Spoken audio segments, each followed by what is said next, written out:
The words hit me like a physical blow, each one a perfectly aimed punch to the gut. Your services are no longer required, Mark. My husband. My Mark. The man I'd built a life with, a business with, the man I loved with a fierceness that scared me sometimes, stood across my own desk. No, his desk now, apparently, and fired me. His eyes, the ones that used to crinkle at the corners when he smiled at me, were flat, cold, like polished stones. There was a woman standing just behind him, a smirk playing on her lips, a woman I'd seen around, a new hire in marketing. Young, ambitious, and apparently effective. The air in the office, usually buzzing with the low hum of productivity, our shared dream, was suddenly suffocating. I couldn't breathe. My own nameplate, Eleanor Vance, COO, gleamed mockingly from the edge of the mahogany. It felt like the floor dropped out from under me, and I was falling into a cold, dark abyss. If you've ever felt that sickening lurch of betrayal, that moment where your world tilts on its axis and nothing makes sense anymore, tell me about it in the comments. I read every single one. And if you haven't already, please subscribe. It helps more than you know to share these stories. Our life, before the bottom fell out, was good. Ordinary in its goodness, maybe. We'd met in college, two bright-eyed idealists with a shared passion for business and a naive belief that love conquered all. Mark was charming, driven, with a smile that could melt glaciers. I was the planner, the organizer, the one who saw the strategy behind the dream. We were a team. We married a year after graduation, a small ceremony, just close friends and family. Our vows felt unbreakable, etched in stone.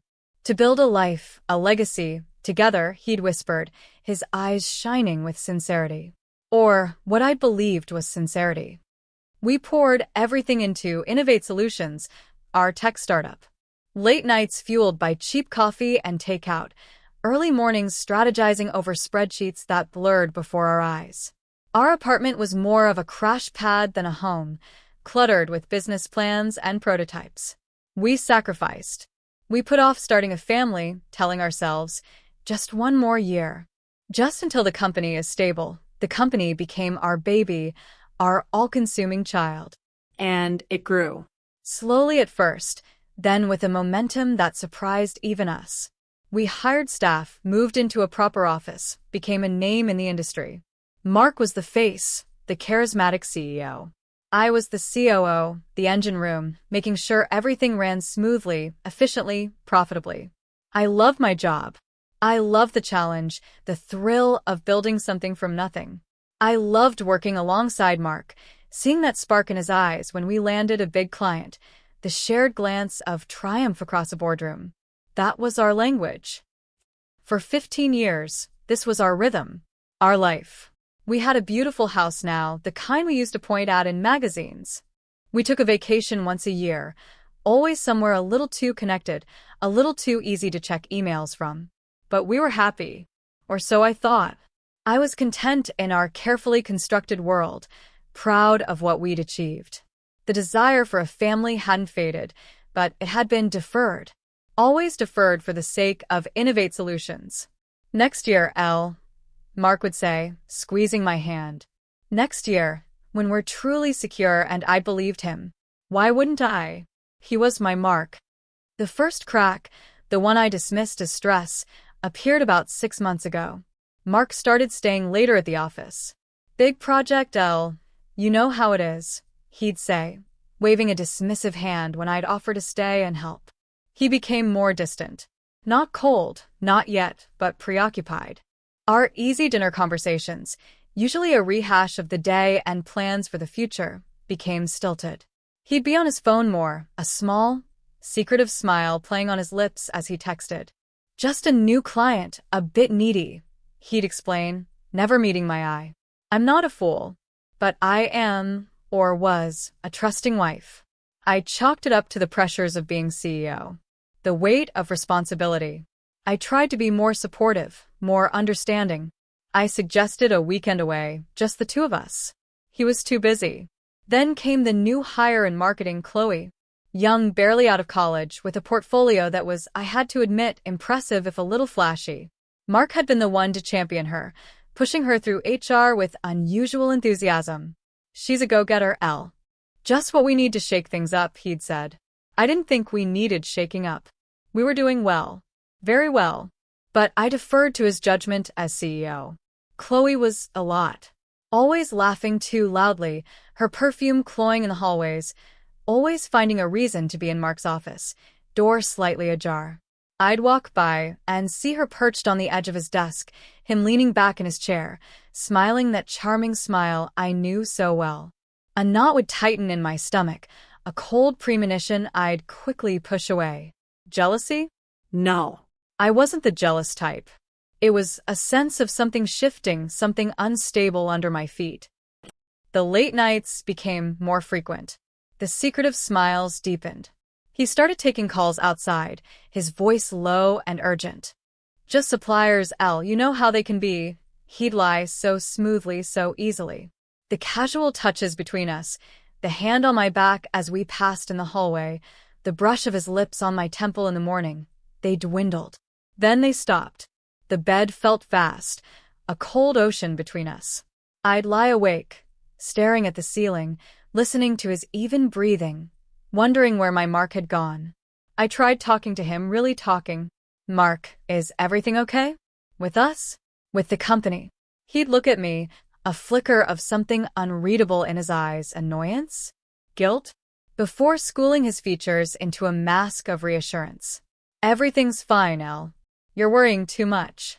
"Just stressed." He'd pat my hand, a dismissive, placating gesture that felt more insulting than comforting. Gaslighting, I'd learn later, was his specialty. I started to feel like an outsider in my own life, in my own company.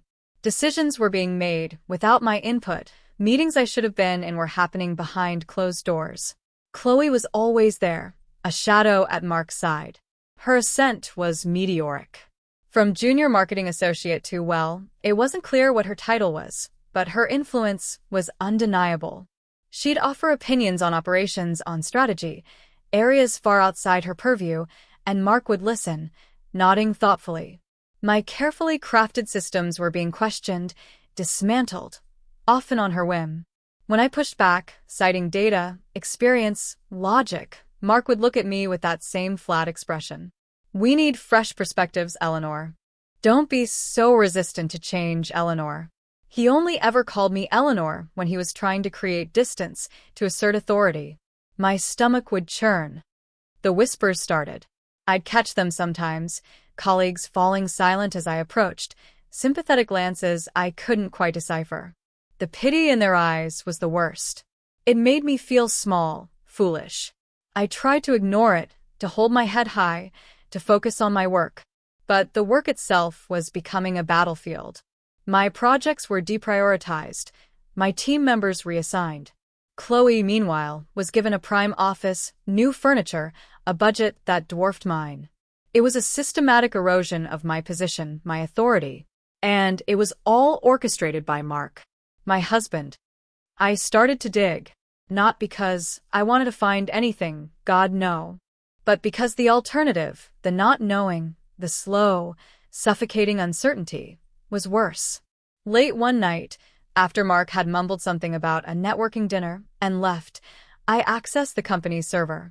Expense reports, credit card statements, hotel bookings. It was all there, laid out in cold, hard digital print. Dinners for two at expensive restaurants I'd never been to. Flowers. Gifts. Hotel rooms in our own city, listed under client entertainment. The dates aligned perfectly with his late nights, his networking events, and the name on the receipts. Often next to his was Chloe's. The pain was a physical thing, a shard of ice in my chest, spreading, numbing. I sat there in the glow of the monitor, the evidence of his betrayal burning into my retinas. 15 years. 15 years of love, of sacrifice, of building a life, a dream, together. All of it a lie. Or had it become a lie somewhere along the way? When did he stop loving me? When did he decide that she was worth more than everything we had built? The question swirled, a toxic vortex in my mind. I felt a rage so potent it scared me, followed by a despair so profound I thought I might actually shatter. I didn't confront him that night. What was the point? The evidence was irrefutable. And a part of me, the part that still foolishly clung to the Mark I thought I knew, couldn't bear to see the confirmation in his eyes, to hear the excuses, the justifications. I went into work the next day, a hollow shell. I performed my duties, my face a carefully constructed mask of professionalism. But inside I was screaming. Every interaction with him was torture. Every time I saw Chloe, preening, confident, a wave of nausea washed over me. She knew. Of course she knew. Her triumph was barely concealed. The days bled into weeks. I was living in a fog of grief and anger. I saw a lawyer, quietly, discreetly. I needed to understand my options, though the thought of dismantling our life, piece by piece, was devastating. The company, our company, was intertwined with our marriage. Untangling it would be a bloody, brutal affair. I still hoped, foolishly, that he would come to his senses. That this was a temporary madness, a midlife crisis cliché. That he would remember what we had, what we were. Then came that Monday morning. The air in the office was different. Tense. Expectant. I had a meeting scheduled with Mark, a routine budget review. Or so I thought. I walked into my office and he was already there, sitting behind my desk. Chloe stood beside him, a folder in her hands, that smug little smirk firmly in place. That's when he said it. Your services are no longer required, just like that. No preamble. No discussion. Just the cold, brutal execution. Mark, what are you talking about? My voice was a hoarse whisper. I felt dizzy, disoriented. This couldn't be happening. He didn't meet my eyes. He looked at a point just past my shoulder. The board has decided. We're restructuring. Your position is redundant. The board? We were the board, along with 2 other investors who rarely interfered as long as profits were up. This was him. All him. Redundant. I repeated, the word tasting like ash in my mouth. I built this department, Mark. I built half this company with you. Chloe stepped forward slightly, her eyes glittering with malice. Times change, Eleanor. The company needs a more dynamic approach. My gaze snapped to her, then back to Mark. And you're giving my job to her? The realization hit me with the force of a physical blow. This wasn't just about the affair. This was a coup. He was erasing me, not just from his life, but from our legacy. He finally looked at me, his expression unyielding. Chloe has shown exceptional talent and vision. She'll be taking on an expanded role. My role. My office. My life. I felt a tremor run through me, a dangerous, volcanic anger. But beneath it, a chilling clarity began to form. This wasn't just betrayal. This was a declaration of war. He thought he could just discard me, like a piece of old equipment, and install his shiny new model. He underestimated me. He underestimated who I was and who I had behind me. I didn't scream. I didn't cry. Not then. I looked at him, really looked at him, and I didn't see the man I loved. I saw a stranger, a weak, cruel stranger who had traded 15 years of loyalty for her. A cold calm settled over me. I see, I said, my voice surprisingly steady. Well, I'll clear out my personal belongings. Chloe's smirk widened. HR will escort you. Standard procedure. Of course. Standard procedure for gutting someone's life. I nodded, a tight, jerky movement. I turned, without another word, and walked out of my office, out of the life I had known. The sympathetic, pitying gazes of my colleagues burned into my back. I didn't look at any of them. I walked straight to the elevator, my head held high, the only sound the click of my heels on the polished floor, a drumbeat leading me away from the wreckage. The elevator ride down felt like an eternity. Each floor dinged past, a countdown to what? Oblivion? Freedom? I didn't know. When the doors opened onto the lobby, I walked out into the bright, indifferent sunshine, feeling like a ghost. The city bustled around me, people rushing to meetings, grabbing coffee, living their ordinary lives, oblivious to the fact that mine had just imploded. I got into my car, and it was only then, in the privacy of that small, confined space, that the facade crumbled. The sobs came, ragged and harsh, tearing their way out of my chest. I pounded the steering wheel, a raw, primal scream ripping from my throat. Betrayal, humiliation, loss. It was all too much. I drove, aimlessly at first, the city blurring through my tears. Where do you go when your home is no longer a sanctuary, when the man you share it with is the architect of your destruction? The thought of facing him there, in our space, surrounded by our memories, was unbearable. Eventually, I found myself pulling up to a small, elegant hotel, a place I'd used for business meetings in the past. Impersonal. Perfect. I checked in, the polite smile of the receptionist feeling like another jab. In the quiet solitude of the hotel room, the full weight of what had happened crashed down on me. My career gone. My company stolen. My husband a betrayer. My future a terrifying blank. The next few days were a blur of lawyers, paperwork, and an aching, hollow despair. My lawyer, a sharp, no-nonsense woman named Ms. Albright, was grimly efficient. The divorce papers were drawn up. The company assets, our shared wealth, became battle lines on a legal document. Mark, through his own lawyers, was predictably ruthless. He wanted to keep the company, of course. He argued that my contribution had been minimal, that I was merely an employee, not a foundational partner. The arrogance was breathtaking. The lies sickening. He was trying to erase me completely, to rewrite our history. Chloe's name kept popping up, her influence now formally recognized within the company structure. They were trying to paint me as disgruntled, incompetent. Me. The one who'd worked 80-hour weeks, who knew every nut and bolt of that business. The nights were the worst. Sleep offered no escape, only a restless tossing and turning, haunted by images of Mark and Chloe, laughing, celebrating their victory over my ruins. I'd wake up with a jolt, my heart pounding, the cold dread washing over me anew. I barely ate. Friends called, their voices laced with concern and a hesitant curiosity I couldn't bear. How do you explain that your husband didn't just leave you? He systematically dismantled your entire existence for his mistress. It sounded like something out of a cheap soap opera, not my life. My carefully curated, successful life.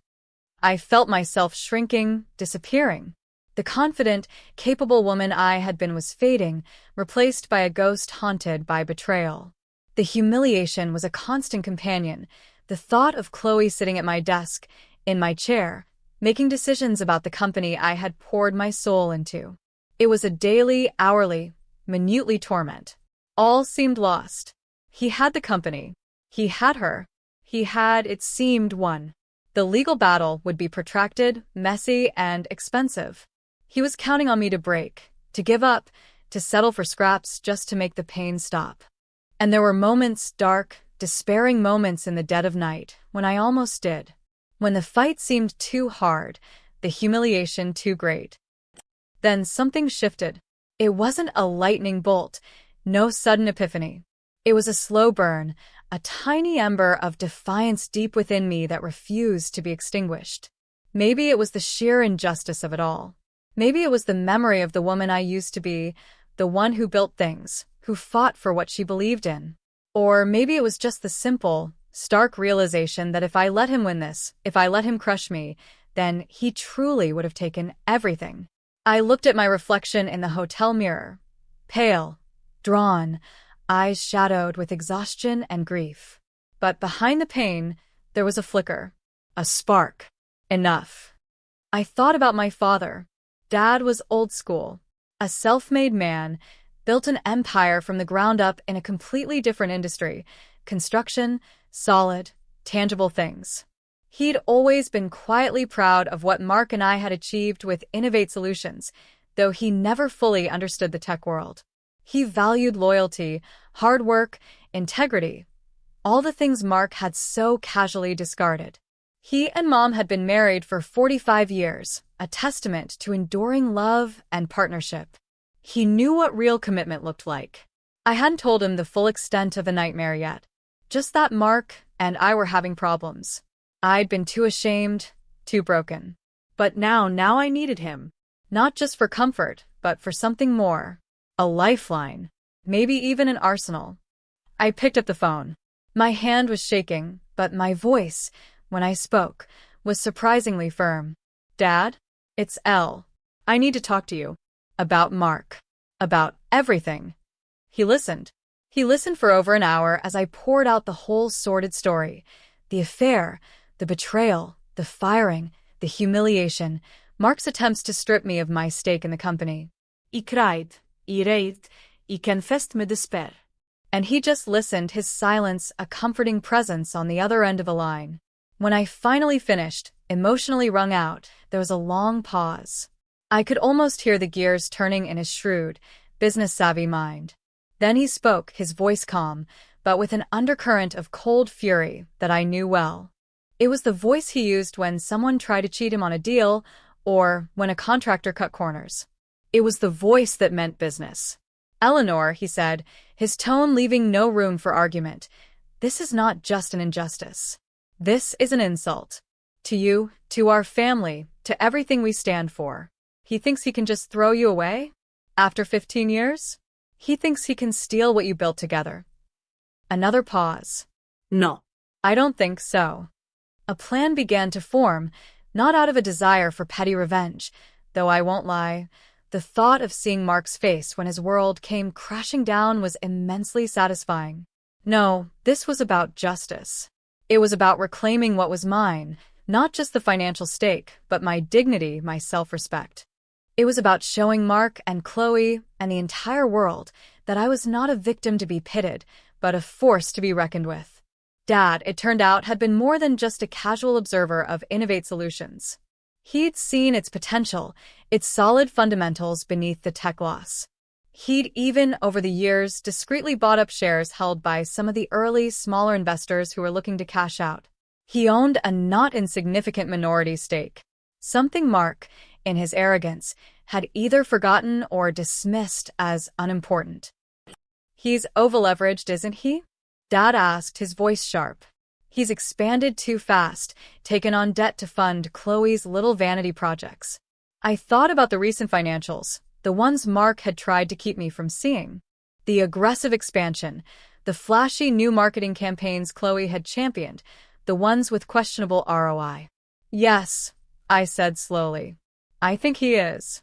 He's counting on that big government contract to bail him out. Dad chuckled, a dry, humorless sound. People in glass houses, Eleanor. People in glass houses. The plan was audacious, bold, and utterly terrifying. Dad proposed a takeover.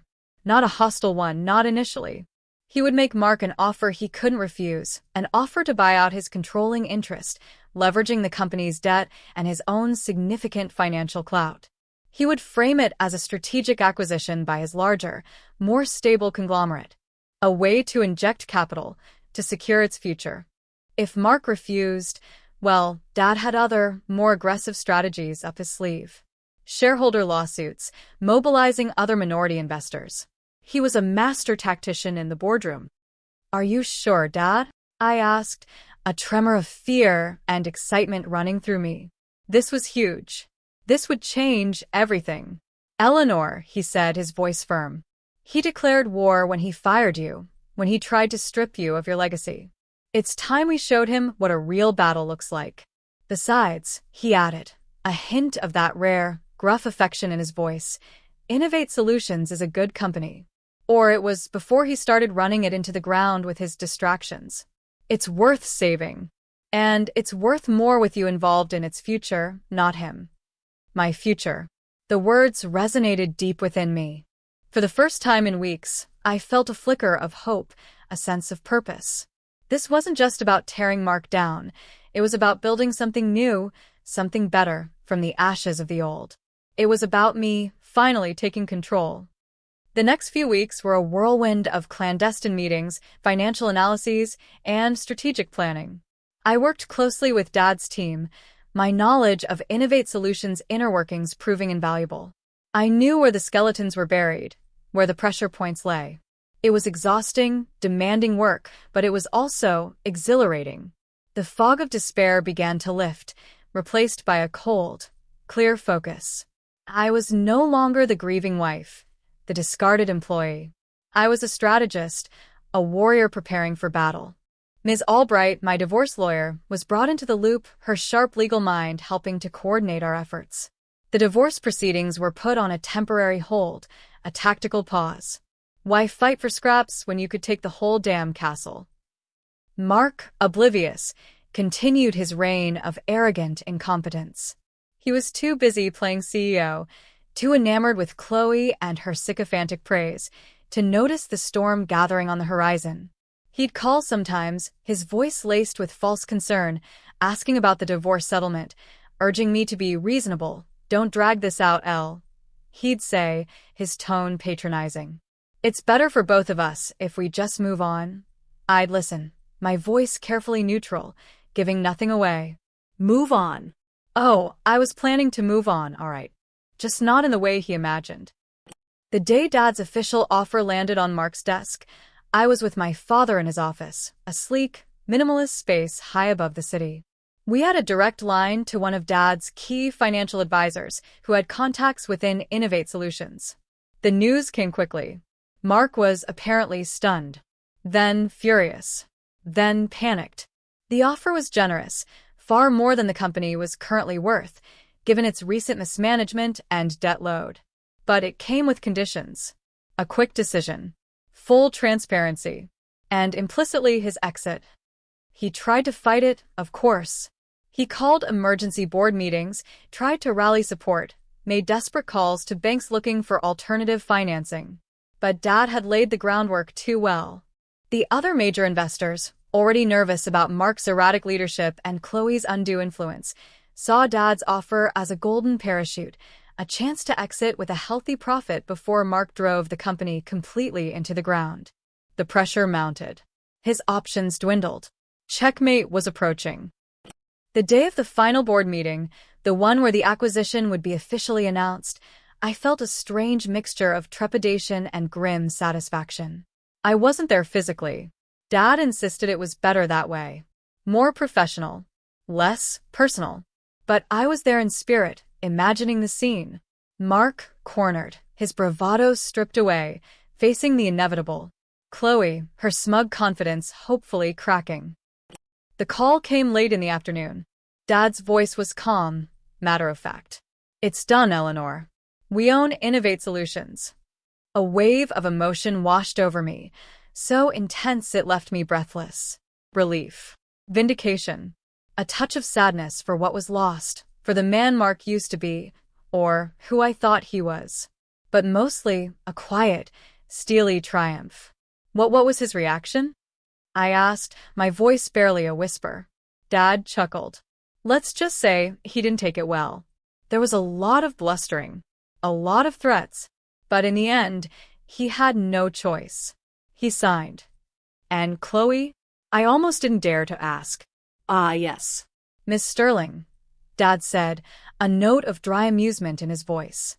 Apparently, when the news broke that the new owner was my father, your father, she tendered her resignation. Effective immediately. Seems her loyalty to Mark and to Innovate Solutions didn't extend to working for the family of the woman she helped oust. Funny, that. I could almost picture it. Chloe, her face a mask of shock and dawning horror, realizing that her sugar daddy was no longer in control, that her cushy position, her undeserved power, had vanished overnight. Her swift exit was the icing on the cake, a testament to her purely opportunistic nature. She hadn't been in love with Mark. She'd been in love with what Mark could give her. And now he could give her nothing.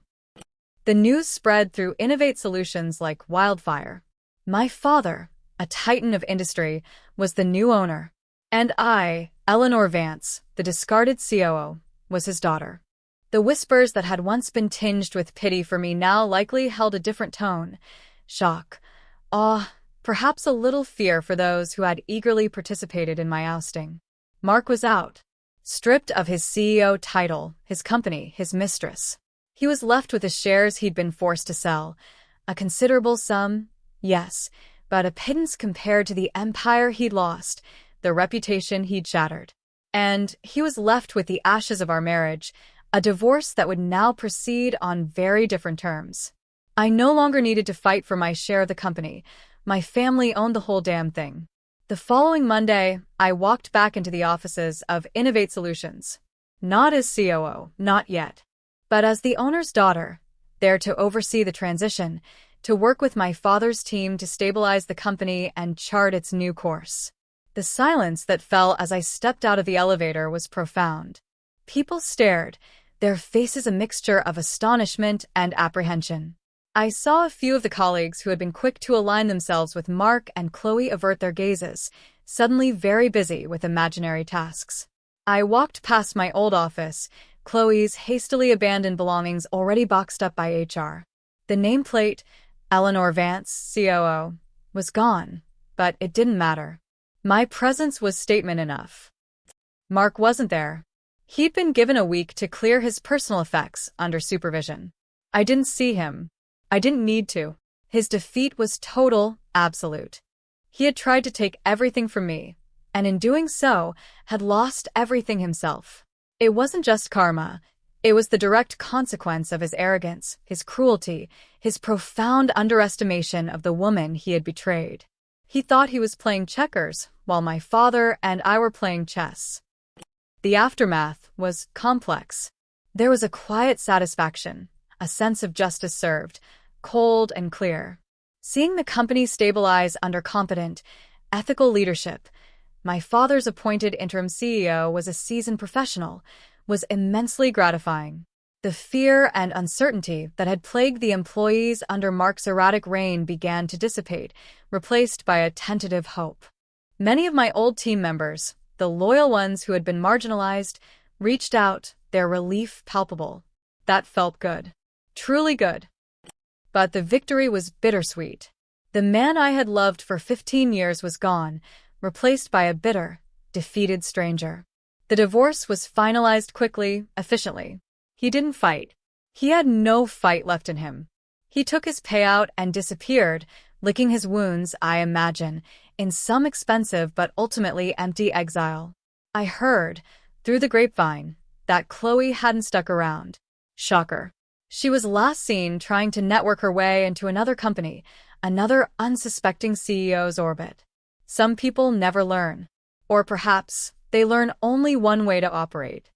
Rebuilding Innovate Solutions was a challenge, but a welcome one. My father, true to his word, wanted me involved. Not as a figurehead, but as a key part of the leadership team. You know this company better than anyone, Eleanor, he said. You helped build it. It's in your blood. I took on a strategic role, working to undo the damage Mark and Chloe had wrought, to restore the company's integrity and its innovative spirit. It was hard work, but it was healing work. Each small success, each positive step forward, was a reclamation of what had been stolen, a testament to my resilience. The personal healing took longer. The scars of betrayal don't fade easily. There were days when the ghost of Mark, the Mark I thought I knew, would surface, bringing with it a pang of sadness for the love I believed we'd shared, for the future we'd planned. But those moments became fewer, farther between. I was rediscovering myself, Eleanor Vance, not as Mark's wife, not as his COO, but as myself. Stronger, wiser, perhaps a little harder around the edges, but also more fiercely protective of my own worth. I learned that trust, once shattered, is incredibly difficult to rebuild. I learned that sometimes, the people you think you know best can surprise you in the most devastating ways. But I also learned that I am capable of weathering storms I never imagined I could survive. I learned that I have an inner strength I never knew, and a father whose love and support are unconditional. Life is different now. Quieter in some ways. More focused. The frantic pace of building a startup from scratch with a partner is gone. In its place is a more measured, more intentional approach to both my career and my personal life. I haven't given up on the idea of family, but it's no longer a deferred dream tied to someone else's timeline or a company's success. It's something I'll build on my own terms, if and when the time is right. Innovate Solutions is thriving. It's a testament not to Mark's fleeting, destructive vision, but to sound principles, hard work, and ethical leadership. And, in a way, it's a monument to my own survival, my own quiet victory. He tried to fire me, to erase me. Instead, he handed me the keys to the kingdom he so desperately coveted. And the best part? I didn't even have to ask. If this story hit close to home, if you've ever had to pick up the pieces and rebuild after a devastating betrayal, I'd love to hear your version. Drop a comment with your experience. And please, if these stories resonate, subscribing helps bring more of them to life. Thanks for being here.